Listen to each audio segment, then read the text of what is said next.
ਲਓ ਜੀ, ਹੁਣ ਆਪਾਂ ਪੂਰੀ ਮੰਜ਼ਿਲ ਤੇ ਪਹੁੰਚਣ ਲੱਗੇ ਆਂ।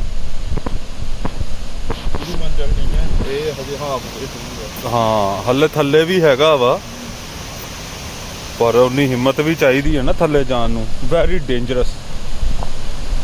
ਆਹ ਤੁਹਾਨੂੰ ਮੈਂ ਦਿਖਾਣਾ ਹੁਣ, ਕਿਆ ਹਸੀਨ ਵਾਦੀਆਂ। ਠੰਡ ਬੜੀ ਲੱਗਦੀ ਹੈ ਇੱਥੇ। ਆਹ ਦੇਖੋ, ਆਹ ਚੀਜ਼ ਨਹੀਂ ਲੱਭਣੀ ਤੁਹਾਨੂੰ ਜ਼ਿੰਦਗੀ 'ਚ ਕਦੀ ਵੀ ਦੇਖਣ ਨੂੰ। ਆਹ ਦੇਖੋ ਜੀ, ਮੋਬਾਈਲ ਨਾਲ ਖੇਡਣੇ ਆ ਦੇਖੋ। ਵਾਓ, ਉੱਤਰੀ ਭੈਣ ਦੀ